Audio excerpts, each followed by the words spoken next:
Okay, we are live. All right. Welcome, everybody, to Impact Podcast. I'm your co host, Devon Kenzo. With us today, we have our host, Nigel Bennett, and our amazing guest, Lilly Woodbury. She's the chapter manager of Surfrider Foundation, Pacific Rim, based in Tofino, BC. Thank you so much for being with us today, Lilly. How are you? I'm good. Thank you, Nigel and Devon, for having me on. It's a great way to start the day over here in chilly Tofino. Yeah. Wearing my jacket and my sweater inside my office. Oh my And my feet gosh. as well. Yeah, we still have a little bit of snow on the ground here. Just a little dusty. Do you Yeah. guys have any over there? No, we don't yet, but I think we will soon. It's going to be a good winter for getting some snowy surf shots because it's La Nina winter.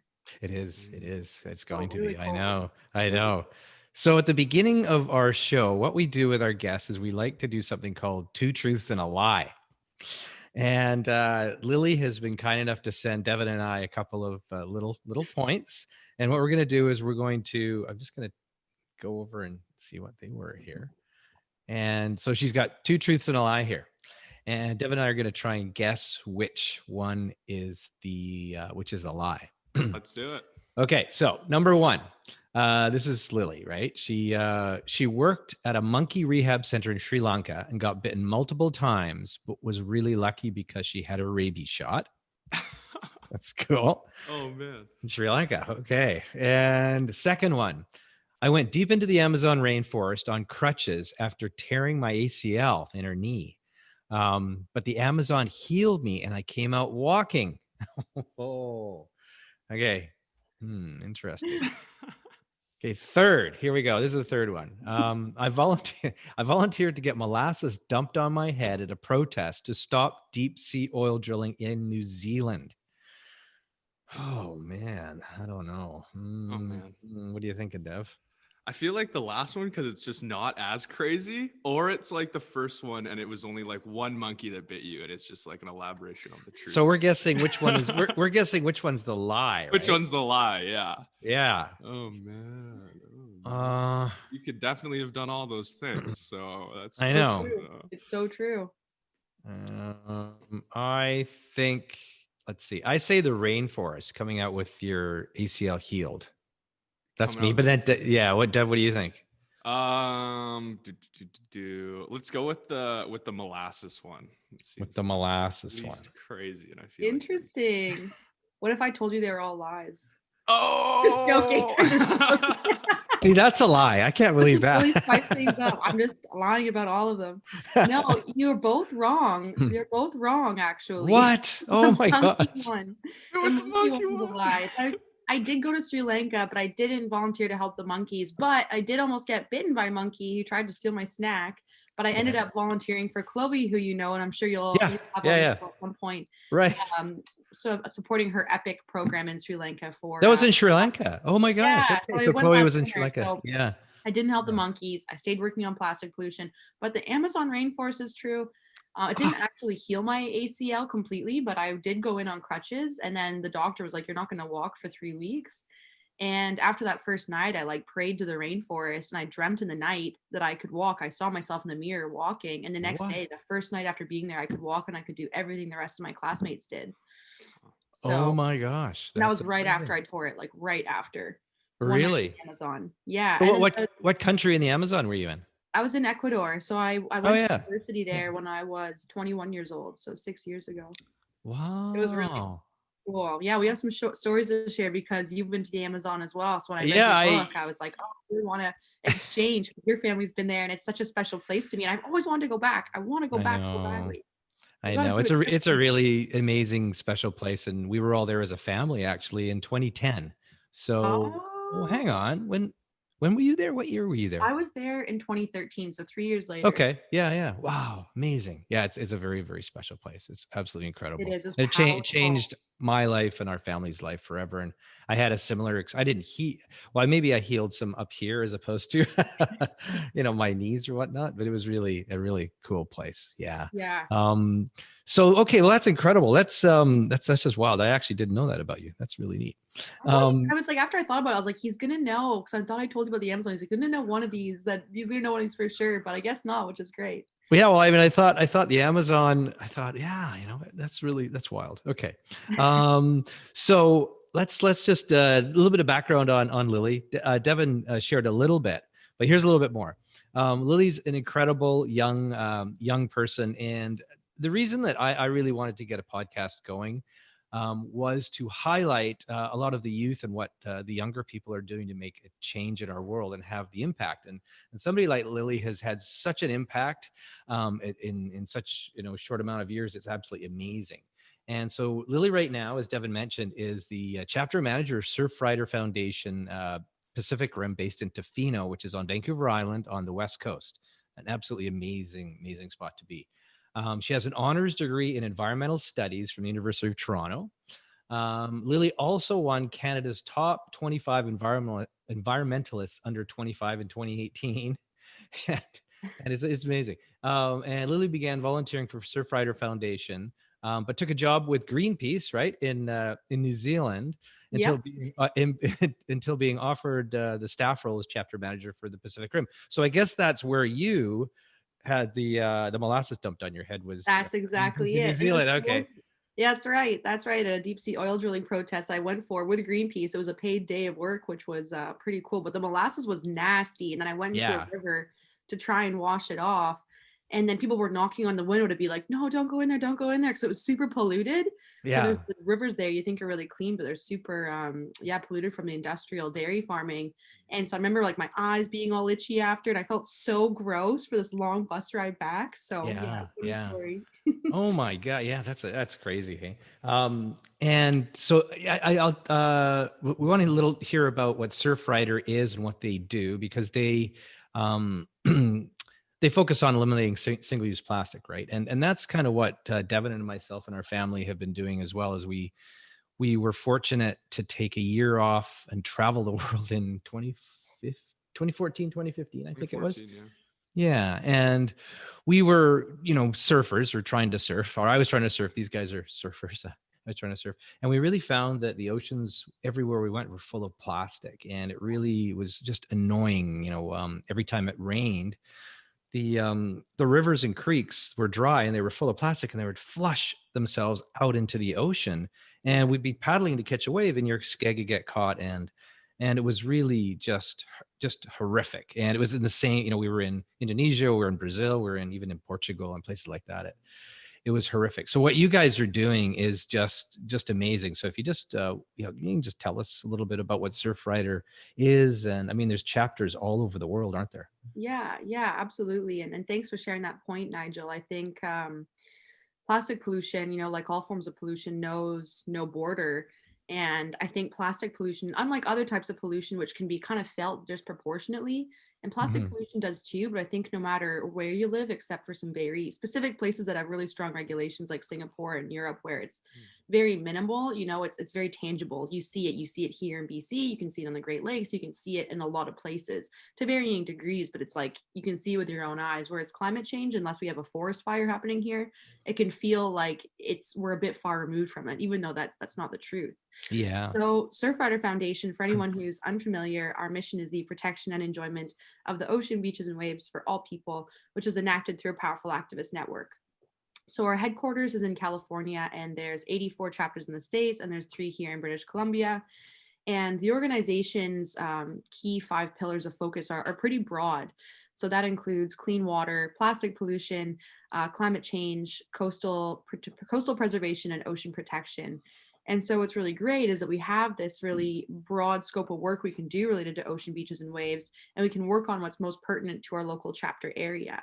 And so through each chapter, we're able to share resources, we're able to share the toolkits, guidelines, the knowledge that we have. So it really is a network where we can evolve and share best practices and become as effective as possible. And so on the Pacific Rim, for the last few years, we've been focusing on addressing plastic pollution and shifting to a circular economy. And one of the reasons for that is that we are primarily a tourism-based economy. So the amount of waste generated per capita is very, very high. In British Columbia, that's one of the highest is here in the Pacific Rim. So we found there was a lot of prevalence of single-use plastics and plastic packaging in public spaces and on beaches.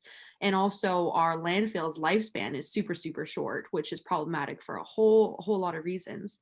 And then, to add to that is that as you know from visiting here, we are Hmm. positioned geographically in a way that we have a lot of marine debris washing in and getting caught on the beaches here and shoreline. Yes.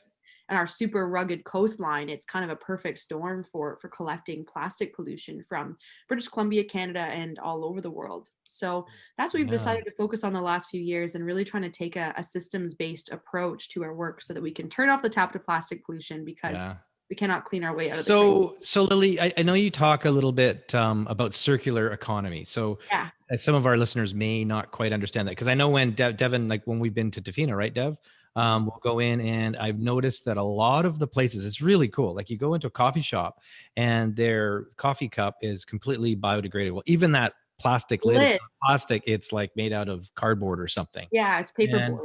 it's paperboard. Yeah. So yeah, what exactly is a circular economy? Yeah, it's a great question. And to kind of give a preface to where we're at right now, we're in this linear economy where we take resources, we manufacture them, we make them, and then at the end of that product or packaging's lifespan, it's wasted. It goes to landfill or it's incinerated or lost ecosystems.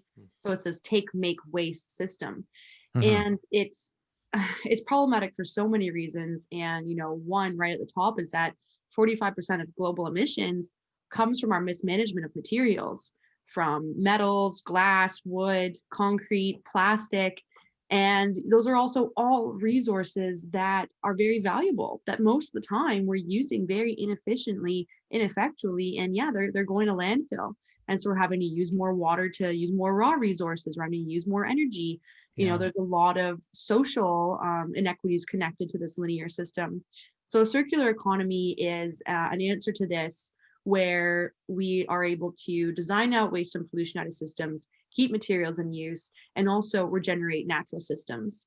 And this is underpinned by a transition to renewable energy, and it also fosters human capital, natural Mhm. capital, social capital, etc. So it really is a way to like create a closed loop system, address climate change, move towards the smart management of materials so we don't have issues like plastic pollution anymore, and also create cleaner, more equitable jobs. Right, right. It's Yeah, fantastic because it is. I I love know it. in because I really noticed that in Tofino of all places. I mean, Whistler here in BC is coming along a little bit too in that fashion. But I really noticed that Surfrider made a big push a couple of years ago to get all the little restaurants and the coffee shops all switched over Yeah, to all these reusable or biodegradable type products. It was which and it's really is unique. Unfortunately, it's unique, but it's unique. Hey, yeah, like Dev, do you notice that when we're in Tofino there? You seen that, Devin? Yeah, for sure. Yeah, it's Yeah. pretty it's pretty amazing. And I know that you guys it's really interesting for the listeners because I think of our British Columbia coastline as completely pristine and beautiful, and which it is. yeah, But there's the nooks and the crannies and some offshore islands where you guys have done some beach cleanups, like the Broken Islands off of Bamfield and in between Ucluelet and Bamfield, where yeah, you guys were sharing some photographs with me about a year or so ago, and I was just blown away of the trash yeah. that's washed up. You know, Yeah, it's yeah, shocking. And a lot of people, they only see local shorelines, and for the most part they stay pretty clean because people clean them. It's when you go to places that are remote where there isn't population, it's not populated, yeah, not a dense population or anyone at all, that you have so much washing in and just collecting and collecting. You go there and it's actually mind-blowing to see the amount that adds up. So it yeah, is. it's kind of interesting. Yeah, it really is, and it's because I know when Devin and I mentioned to you like when we were away, we were so fed up with this, we created a little app so people could report beach pollution and things like that. And we call it Yeah. True Beach, and I asked people to post pictures of beaches around the world in Mexico and whatnot, but a lot of people would come back to me and go, "Well, there's no garbage on the beaches, Nigel. There's no garbage on the beaches," and I said, yes, but you don't realize the minions or the people come and they clean the beaches at Mhm. night while you're asleep in your resort or whatever it is. But Totally. you go around the corner and it's 3 feet deep. Mhm. People just don't understand that. It's just something that doesn't resonate. And Yeah. until people like you guys, you get out and you actually start showing showing this type of stuff and the work that you're Totally. doing, right? And that's so important, right? Is to expose the issue. I mean, I think it'd be amazing to bring people to those areas, because when you see it firsthand, you just can't ignore it anymore. So we try to bring politicians out there. Last summer, we brought BC's Minister of, Oh, and him and the other politicians, they want to leave. Like, we are trying to get them to like leave the beach. Like, okay, we got to go back. Like, you all have busy schedules.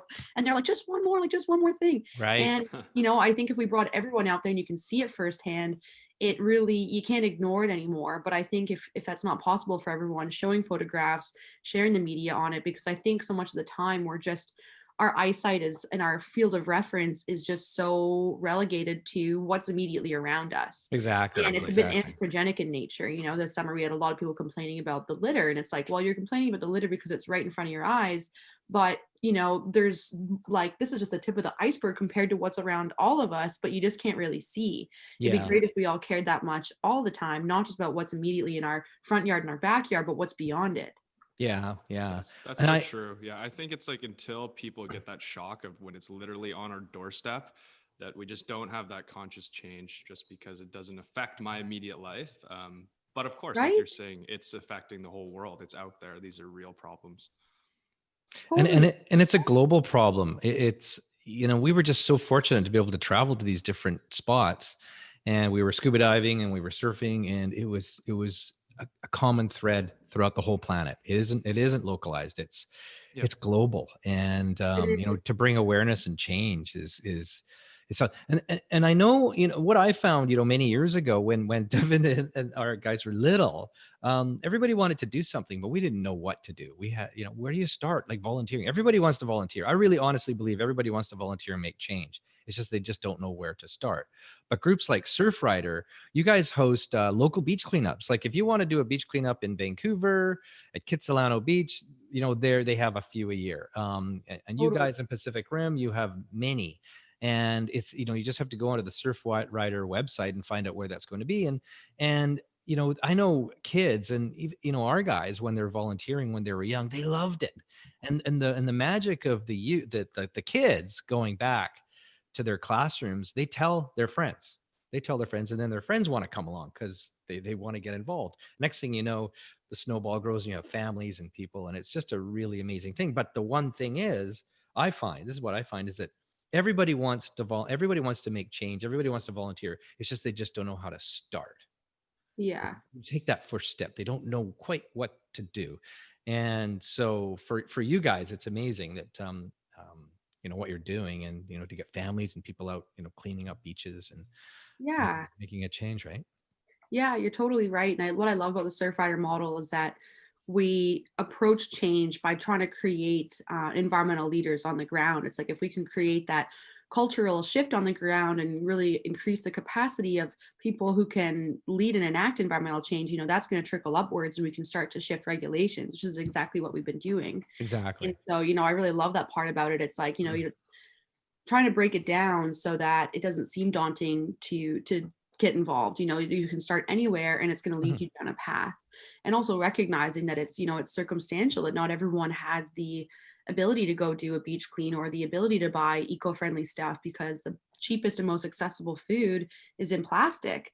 Yeah. And so to have that perspective as well, it's like, well, even if you can't participate in that way, whatever way you can participate in is going to make a difference. And for those of us that have the privilege to do beach cleans and make changes in our lives, the importance of also trying to change the systems so that other people who are marginalized and don't have that same access can also participate in green behaviors at some point, because it's not just good for the planet, as we know, it's also good for generating each one of us. Yeah, no, exactly. It's yeah, it is. I really think that what you guys are doing is absolutely incredible, and I've really kind of admired the whole Surfrider model and especially your chapter. Thank you. I talked to a lot of chapters. I talked to a lot of chapters throughout the mostly in the United States, and you guys are extremely dynamic, and you really get stuff done, and which Yeah, is we just do. amazing, totally inspiring. Thank And you. also, there's something else that you're doing, is you've created a film festival as well. Yeah, that's Yeah, right. yeah, That's right. So we have our fifth annual short film festival coming up November 20th to 22nd. yeah. Because of the pandemic, this is the first time we're doing it virtually, but we've built a really incredible online system. So folks can watch it from anywhere. If you are local to Tofino, you can also order beer and kombucha. Myself, my coworker next to me, who's been laughing along here, will come deliver it to you. And we'll have a handwritten message. And I actually dreamt last night. I dreamt about the handwritten messages because I'm like, now I got to write like a lot of messages. I'm like, what am I going to do? Anyway, so sometimes good ideas, then you have to like push comes to shove and you're like, how am I actually going to do this? But yeah, so I'm really stoked for the film festival to air and really encourage people to get involved. It's definitely very progressive in its message. You know, what we're trying to do is show films locally, but also from all around the world that show issues threatening the health of the ocean, beaches, and waves, and some of the innovative solutions that are addressing those very problems. And, you know, we also show surf films that show people's unique connections to the sea. But I think the niche of the festival is how it connects surfing and environmental and social messages together. You know, we're really trying to show intersectionality in surfing and the environmental movement. Right. And for anyone who's not really aware of what intersectionality is, it argues that there's multiple aspects to humanity, multiple ways of identifying. You know, this includes race, age, gender, sexual orientation, body type, and so many more, you know, and all these aspects, you know, they don't exist separately, you know, they're all inextricably linked, and people whose identities overlap with multiple marginalized identities at multiple aspects, they face more threats of environmental racism and discrimination in their life. So in order for us to truly address environmental and social issues, we really need to have intersectionality approach the work that we do. And I think since the Black Lives Matter movement has really picked up momentum this year, that's become a central focus, which is like incredible to see because it's absolutely essential. As you both know, we can only achieve environmental and social justice if they are sought in tandem. So I love that the festival has honestly for the last 4 years, and this is the 5th one, it's always sought to do that, which I'm really proud of. So yeah. I think it's great. I got your message there the other day that you had the festival was on again, and I thought it was fantastic. And the way that you've done it, you know, it's online, so anybody can watch it anywhere in the world, which is really cool. And it was only, I don't know, how much was it? I guess you could buy the packages, which I saw the package thing. It says like 2 beer. If it's $10, you get 2 free beers, and then we deliver it. And so I said to Devon, I was like, this is pretty good. Too bad we're not in Tofino right now. I know, but the thing is, people are ordering the beer and kombucha, and they're like in different parts of the world in Canada. And I'm like, I hope you have the fine print. I'm like, I can't come. I would love to come to Banff. I would love to come to Calgary. It's like kind of cold. Banff would be really cool though. I'm like, I can't bring it there. So like, people are like, oh, can you refund me? Like, Right. So, it's been an interesting glitch. I'm like, maybe I should have made that like a bigger warning. Yeah, we signed up, and we're gonna get our whole family together to watch, and I guess we'll have to order some beer from the local shop here, and we'll watch some of the films. We're really stoked about it. Yeah, it's good. Buying tickets. It's great. It's really great. And then also you guys have a an auction as well, right? Yeah, we have our auction. There's an auction. So it's an online auction. So just let everybody know that there's some really cool stuff because I know last year we bid on some things. We were able to get some things from I think it was the last year's. There was kayaking trips to the Broken Islands. There was all sorts of really cool adventure things. Totally. That there's a lot of great deals. A lot of great deals. A lot of really, and the people in Tofino have been really really amazing in donating these packages for Surfrider. I think it was just wonderful what they were actually giving to make, to help create the oceans be better. Yeah, agree. We have such a giving business community. We're really grateful for that. So yeah, you're totally right. If people want to check that out, it's 32auctions.com/Surfrider Short Film Festival. And you can also go to our Facebook page or our website, and all the info on the auction and event is there.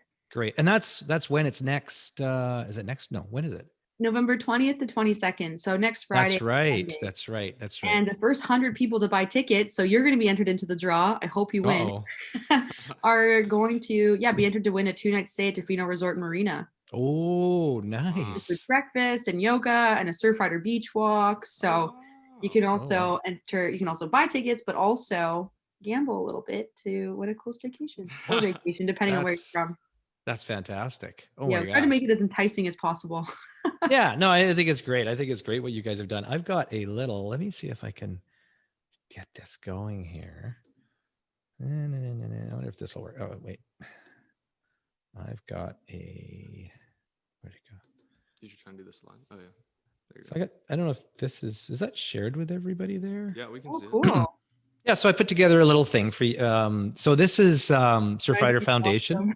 And hopefully this is all the right contact information. But I got some other stuff here too. I got some other stuff. This is the contact. This Contact. is all The right. contact's This is gonna come. hilarious. Yeah. Thank you. So I actually evolved from a similar background as you. I am still actually in the oil spill response industry. So I've been fortunate and not so fortunate to travel the world and see horrific oil spills. This is down some in Panama, the Gulf of Mexico, and blah blah blah, all over. And it's just been a real eye opener for me. This is pipelines that had ruptured off Egypt when I was working there. When I was probably younger than you, I was probably 23 when I was there, and the coast of the Red Sea was completely covered in oil like this. And I was doing I do scuba diving, underwater surveys of all the reefs. And what I found on the reefs was that the leeward side of the reef was clean and pristine and beautiful diving. As soon as you went around to the windward side of any reef or any island, it was mostly islands, and then the reefs around them were covered in oil like this, 2-3 feet deep. And it just really opened up my eyes. But then what shocked us, like Devon and I, we were in Bali, right, Dev? Yeah. And do you want to share a little bit what you saw when we were surfing in Bali a few times there? Yeah, absolutely. This photo. Yeah, so yeah, it was big. Yeah, that's me right there, absolutely carving that That's me. massive barrel. Nigel took the photo. Yeah, but it's what you viral. were saying before there, and I just like everybody just kind of throws their garbage in the ditch just because they Yeah. don't really know any better. Or they just don't have a main garbage system in some of the smaller little villages and towns and stuff, and they throw all their garbage just kind of in the side of the road. And then as soon as the big monsoons come, it just runs it all down to the beaches. So it's all over the beach and everything. And unless you get up early to surf, you don't see it. Like you were saying, Nige, was Right. because they got all the workers will come out and they'll clean the entire beach. Yeah. Yeah. So if Yeah. we're out there early-ish, you'd catch a wave like this, and it Yeah. was like that looks bad, but like there was a day where it was worse, where was it worse. was there. Oh. It was every Oh. time I opened my mouth to take a breath, just to breathe or hold my breath before hitting, there'd be garbage in my mouth. I like, know, it's so gross. and like, and you think, oh, that's gross for us. Well, we're just playing in the sea. What about all the actual, billions of living inhabitants in the sea that are dealing with the same thing? They're Absolutely. breathing it. They can't get out of there. We get Yeah. out, we go on the beach, have a beer, but Yeah, you're this is totally a right. habitat. Yeah, So- it's shocking. So there's another photograph down in the right corner Mm. here, where I'm not sure if that is that. It could be Panama, because I know Chloe from Ocean Legacy, and maybe you guys as well, collaborated on beach cleanups in Panama and some of the islands and some of the spots down there. And then they sent us some photos. I don't know Yeah. actually where this is, but just people, we don't see this. Like the general public does not see this stuff, and it's out there and it's everywhere. It's absolutely shocking. And then thanks to you guys, because we have this little app called True Beach, and it just allows you to post photographs of the contaminated beaches around the world and do a little review and post some pictures. And that's a bunch of your guys there doing a little beach cleanup here as well. There's San Mateo Beach. That's is that Tony Hawk's brother? I can't remember what his name that is, yeah. I think Yeah. is it Steve?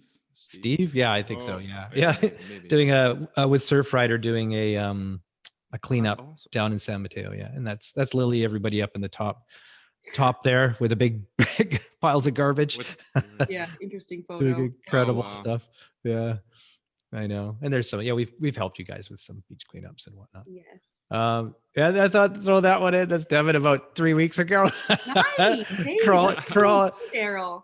coming out of Daryl. where were That was you? the- That was off Chesterton. That was when there was somewhere. the big southern swell, yeah, and there was just That's those right. huge waves were coming in. But that was just like a little That was- guy that there, was but a that was couple- like a little guy a better couple day days than ago. we usually have when we go. So Yeah, it looks pretty fun. funny. That great looks super pictures, pretty fun. funny. Nige. Yeah, thanks. Yeah, I thought I'd throw that in there to embarrass you. That's All right, keep I love it. I love Oh it. man, yeah. That's super fun. So, and I've thrown this up there as well. So, Surfrider Foundation, they're incredible organization. They have chapters in pretty much every coastal, but also on the Great Lakes as well, communities around and Vancouver here, that you can volunteer and go out and bring your kids, bring your family, and help with a beach cleanup, and just pick up a little bit of garbage and help show the next generations how we can, help make our planet a much better place. And the kids just love it. I know the kids always just love getting out there in the fresh air and helping. And and is this correct? All this callback information here for Yep, you, there, that Lily? is I guess all so. right. That is all right. And so at our website, pacificrim.surfrider.org, you can find tons of great information on how to volunteer. And we not only accept local volunteers, if you're from anywhere else in Canada, you can also do remote tasks for us. So we really want to make volunteering accessible. There's also information on the film festival. We also have an ocean-friendly resource portal, which has tons of toolkits, guidelines, resources on how you can help your community become ocean-friendly, from Right. enacting plastic bans to different ocean-friendly initiatives like progressive waste management systems. Like we recycle cigarette butts here on the coast, and that can actually be done here Yes, in that's Canada right. That's free. right. Yeah, any person, any municipality, organization can sign up for free to do that with TerraCycle. So So there's you guys recycle cigarette butts, right? And you yes, also recycle wetsuits, used that's right. wetsuits. We Do recycle that. wetsuits, and we've been sending them to a company called Suga in California, which is expensive, fuel intensive, and again, it's not super circular economy because we should be keeping that waste here to spark local innovation. So we actually have two local folks who have started a business to recycle these mats. I can't say who yet, but you'll find out soon enough. Sure. And yeah, I'm really excited that they're going to be recycling that material locally and creating new products. So yeah, also yeah, the wetsuits, pens, markers, and highlighters. We're now finding a way to recycle textiles on the coast because Mm. 17% of what's going to our landfill is textiles. So yeah, we're trying to find as many end of life solutions for these items as we possibly can. That is awesome. That's just Mhm. incredible. Yeah.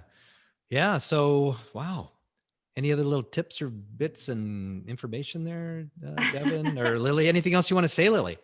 Yeah, I guess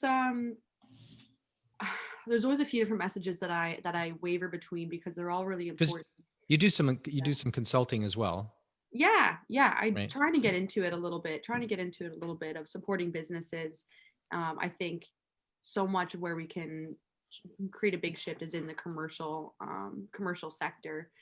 Because when you have businesses change on the ground, as you've seen here, to have more refill and reuse and locally compostable items, and are more local in general, we can take that community buy-in and create regulations. We can, yeah, create that buy-in needed to like show government, hey, we can do this, and we can get different things put in place. It also works to shift the culture. So that's why I really think that consulting at that level, which Surfrider does a lot, makes a mhm, really big difference. And I think right. that's comes to a key point I often like to make is that so much of the focus is on the individual. And I like, again, it's great if you can do it, and for those of us that are privileged and can do it, we absolutely should. But I think more and more we need to be focusing on the systems and changing those. Right now 70% of emissions globally come from 100 companies, which is, it's Yeah. crazy. Even if we all made the individual changes to not use plastics and what have you not, it wouldn't be enough to truly solve the problems, the severity of the problems we face. So again, it's like it's coming back to that, creating those systems change. And if you live in a place where there isn't Surfrider, find a local nonprofit or organization that is working to change the systems. Meet with your local, provincial, or territorial representatives, your MPs, and talk about the regulations you want to see, whether it's stronger action on climate or making corporations responsible for the pollution they create through things like extended producer responsibility laws. Like talking to businesses, making shifts in your own workplace, whether you Mhm. work for an industry or a business or an institution, like how can you change within that system. So there's lots we can do in that regard, and I think we need to kind of shift our thinking in that way. Yeah, I mean, it's so true. Wow. That's a lot of really great points and a lot of really good things to chew on for Yes. sure. You know, Devin, you got any thoughts? Anything that No, not quite. That was awesome. Yeah, thank you so much. That was very Oh, thank eye-opening, you. and yeah, definitely always learn a bunch when we talk to you every time. So it's Oh, always good to hear what you're doing. likewise. So Likewise. I think you two make a great duo on here. Love the embarrassing photos. Yeah, I'm sure there's gonna be Keep more. that I coming. never told him about that. Yeah, I Oh, know. I love that vibe. That's I'm so doing the much fun. slideshow next time, so Yeah. Oh, I'll be sure to tune into that one. I'll be sure to tune into that one. It's just one other thing. So I just want to uh the waste that you guys, the plastic waste that you collect off the beaches. So Surfrider will collect it, and a lot of it goes to the Ocean Legacy, right? Where Chloe That's right. runs is part of a group called the Ocean Legacy, and they actually sort it and they shred it and grind it, and I believe, and then they repurpose it, which is cool. And we're going to have Chloe on in a few weeks here too to talk about Yay. the kind of the back end of what the process is here. So that's super. Yeah. Chloe's amazing, and Ocean Legacy, who she's the co-founder of, they just opened Canada's first ocean plastic depot here at the West Coast landfill between Tofino and Ucluelet. So we've had a storage at the landfill, but it honestly just hasn't been big enough for the scope of material coming in. So now it's quadrupled in size. So we're gonna be able to take way more marine debris from other organizations, individuals, also industries operating on the water. So it's gonna be a big game changer. And if the pilot here goes well, we'll hopefully be able to scale out, across the country. So big kudos to Ocean Well, Legacy. yeah, Ocean Legacy, they're fantastic because I Oh know my gosh, yeah. they were like Chloe and a group of, like I said, they were doing these cleanups in Panama and some of the islands off Panama, and the photographs that they I sent, know, we're shocking. just shocking, Super absolutely shocking. shocking. Yeah, these beautiful, remote, pristine islands that aren't so pristine. And it was another shocking thing is they sent a photo about a month ago. So they cleaned it about a year. They cleaned a group of islands off Panama about a year ago on the Pacific coast, and it was perfect. It was beautiful. Now they've revisited again a year later, and it's it's full of garbage again. Mhm. So it's we need to stop this stuff at the And source. that's it. We got to turn off the tap to it because we Turn can off the clean, tap. we can clean, we can clean, and it's great. But we need to use the data and insights from our cleanup to get at that root of the issue. So ideally, one day we can make these cleanups obsolete. Yes, I know. Yeah, that's the same thing as people say. For me in my industry, well, oil spills, they're happening, and what's a better? Oh, we make oil skimming systems to recover the oil from the surface of the water once you spill it, and I say, well, the best day comes is when my business basically goes out of business or stops because I'm Yeah. not needed anymore. And people are like, what? I said, well, yeah, it's not the point about finding a better oil skimmer. It's about stopping spilling the oil in the first, turning off the tap, just like you Yeah. said, from the 100%. oil to the plastic to the trash. Changing the tide of trash and garbage in our oceans. You know, it's Yeah. it's a big job, but I'm really inspired by the youth and young people like yourself that are really out there making change. It's really, really inspiring. And somebody that's my age, I mean, we grew up where when we were bad, we would throw stuff out the car window when we were teenagers because we didn't know any better. We just weren't educated. We didn't know. And so it's the education of the people. And what you guys are doing is you guys are so much more switched on and savvy than our generation ever were. And I really thank you for that, and Devon and you guys, and your generation for I really do believe that we're not in dire straits. I think we can turn global warming around, climate change, global warming, and we can build a sustainable planet for all life to live. And Yeah. we have to do it fairly soon. According to David Attenborough, there on his last program that he did, he said we have about 80 years to turn everything around. And I'm with you. I think we can as well. And we've already turned so much around in terms of air pollution and technology that have made cars cleaner and have made industries cleaner. Like, a really great book to recommend to folks is The Optimistic Environmentalist, and it chronicles the environmental progress we've made over the last century. And it's nothing short of inspiring to see, how far we've come. And we really need to keep that in mind. And I think we also need to have a hopeful view of humanity. And, historically, a hopeful view has been a threat to those in power, really, like CEOs and, right-wing governments and et cetera. And that hopeful view is absolutely essential because we realize like we can collectively organize to shift the systems. Yes. So yeah, couldn't agree more with you there, Nigel. Yeah, no, thanks. Okay, well, thanks so much, Lily. We really appreciate you being Yay. on our show here. This is fantastic. And yeah, so Super that's fun. great. Yeah. Thank you. Thank you. Good luck going forward with the other interviews. I'm stoked to watch them and see more. Oh, Well, that is a wrap on our Impact podcast for today. Thank you all so much for listening. And a huge thank you from Lily, from Surfrider, from coming on here, telling the people what's up. Thank you so much. And I love talking to you, and Nige does too. So Thank you Thanks. so much. Your family's awesome. Definitely one of my favorite families out there. So rocking it. Stoked for the future podcast and to check out more slideshows. oh my gosh. Thanks, Lily. All right. Well, we'll talk to you later.